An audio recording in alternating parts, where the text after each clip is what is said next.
Alright, how's it going, y'all? Today we are in my kitchen because we are doing an unboxing of the Synology DS1621 Plus, which is that new 21 Plus line that really has the much upgraded CPUs, and I'm really excited to open this thing up.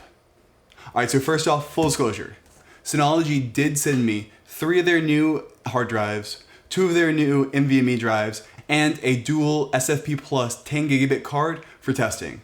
I do have to return all of this, and they had no input into this. They've not said, well, only if you do tutorials in this. It is basically like, hey, you make good videos, we're gonna let you keep doing your thing. We will send you what you need, but I do have to send it back. So it is just gonna be as unbiased as usual. All right, so part of what I really like about the new 21 Plus models, especially the ones that are over 6 bays, basically starting with this guy, is they've now have these beefy CPUs compared to what they used to have. Now these are all AMD CPUs compared to the old Intel Celeron, which were terrible CPUs. Funny enough, if you just were looking at core and clock speed, you would not actually really see any kind of difference between the old CPU that's in my DS1819 Plus and the CPU that's in this. Because they're both 4-core, 2.1, I think 2.2 is the new one, CPUs. But once you go through and actually do a performance score on something like Geekbench, and I'll go ahead and show that on the screen now, these new CPUs blow the old ones out of the water, getting twice the single core CPU performance and over twice the multi-core CPU performance as the previous generation. They've finally put in some beefy CPUs in here, and that is a huge thing. That means you're going to be able to run more VMs. DSM is going to be more snappy. Everything is just going to feel snappier, and I'm so glad they finally included these beefier CPUs, because honestly, now there's a great line of AMD CPUs where you can get such good performance out of it. And they're finally realizing that NAS is not just a network attached storage, but it's really a home server for a lot of people. And even for a small office, it's the office server, because you can run so many lightweight packages on here, and having that bigger CPU is going to make a ton of difference. All right, so let's go ahead and get started then.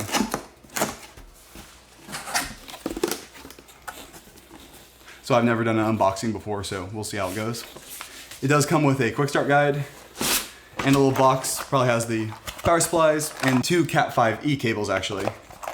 It's got the power supply, the Synology keys to lock and unlock the bays, and enough screws to use 2.5-inch SSDs instead of 3.5-inch hard drives in the bays. So that's great if you wanted to have an all-flash drive, or if you wanted to use SSD caching, though in this case it comes with 2 built-in NVMe SSD caching slots, so you're going to get so much better performance out of that, and you don't have to use any bays. So really there's not many reasons why you need to do that, other than maybe just having all-flash storage. And also a power cable, not a power supply, it has a built-in power supply, which makes having it on the rack or anything like that so much cleaner. And now onto the box.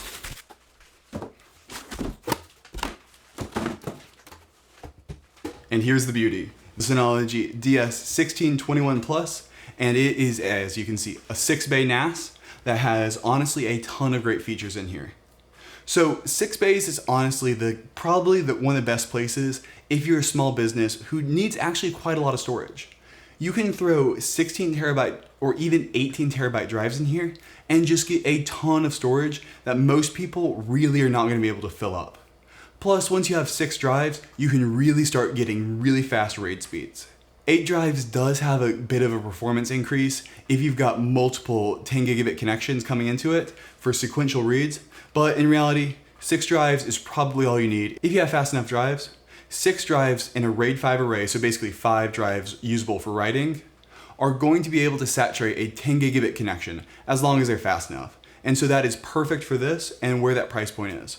Plus with this new CPU, it's going to be so much easier to saturate it. And as I said earlier, Synology also sent over the dual SFP Plus card for me to test out. So I'm definitely going to be seeing if I can get 2 10 gigabit connections fully saturated using the M.2 caches on this thing as kind of cheating, but we'll be able to see what the real multi-user performance is for that cache, which is the only way you'd be able to saturate 2 10 gigabit connections unless it was reading all from RAM. Because 6 drives is just not going to get you the 2 gigabytes per second required unless there are 6 SSDs. All right, so it has the exact same drive trays As we've seen on previous NASs, they're the good solid ones, and they allow for completely toolless installation of 3.5-inch drives. And they do have 4 slots, and that's what those screws were for SSDs or 2.5-inch hard drives. And these slots right here are for locking and unlocking, which is why we had those keys. Then if we go around back, we'll see, I can't see the back of it, but there is a PCIe expansion slot. I think that's here, yeah. But there is a PCIe expansion slot, which is huge. That is a really nice thing to have because it allows you to go 10 gig. And personally, I think 1 gigabit, especially for something like this, I wish they would at least have included a 2.5 or 5 gigabit connection on here, because I really think that that is a very good thing to have as computers are starting to get it built in more and more. It seems like the 2.5 and the 5 gig cards are actually getting more and more common on PC builds, and so I think including it would have been really nice. It doesn't seem like it's a huge motherboard upgrade for that, but I do wish they had it. Though they do have 4 single gig connections that you can use link aggregation on to get 4 single gig connections to your NAS. Basically, you could have 4 users all saturating a 1 gigabit connection. That does not mean you can get 4 gigabits to 1 user, only 4 users getting 1 gigabit each. I'll leave a tutorial on how to set up link aggregation as well, and I'm definitely going to be trying 10 gig link aggregation to see if I can saturate it. And then moving on, we should have 2 expansion ports for the 5-bay standalone expansion NAS units. I honestly don't think a lot of people use these. I honestly think a lot of times Synology just adds them in there so that they can call it a 16-bay instead of a 6-bay. Realistically, it loses all the benefits of its form factor, though in some ways I guess it does help with e-waste. I just wish the expansion ports were like, there was only one of them and maybe like a 10-bay. And that way you would have a much better reason to use it, because as it sits now, you cannot create a volume. Well, you can, you should not create a volume that spans between this unit and another unit. That's because if the cable were to fail, then your entire volume would be lost. Whereas if you had 2 different volumes and the cable failed, that entire volume would be lost and disconnected from the NAS.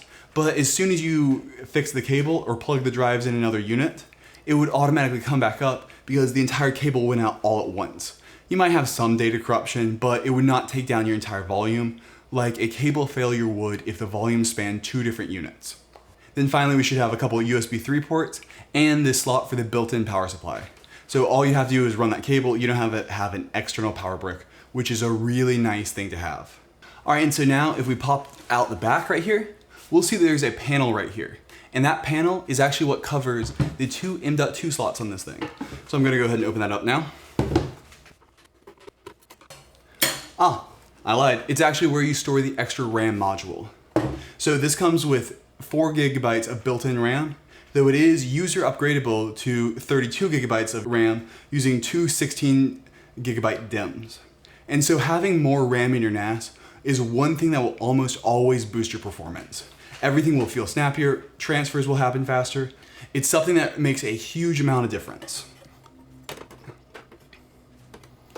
So I'm just gonna put that back now. Then we just remove these 6 screws in the back to reveal the PCIe slot for something like a 10 gig card, or you could also technically throw in another 2 NVMe drives, but realistically, you'd much rather just use the built-in slots for that. And so now that I've got all those screws off, you just pull the thing back and lift it up, and it actually came off way easier than my DS1819 Plus's cover did. And I'm especially interested to see how hard it is to get back on, because I actually had a lot of trouble with that for some reason when I was upgrading to the 10 gig card. We can see right here that there is a single PCIe slot that is used for upgradability, and so that's where you would put in that 10 gig card or whatever expansion card you want. I do not believe there are any 40 gig cards compatible with this. Synology has a very nice compatibility page, or you can just use their card.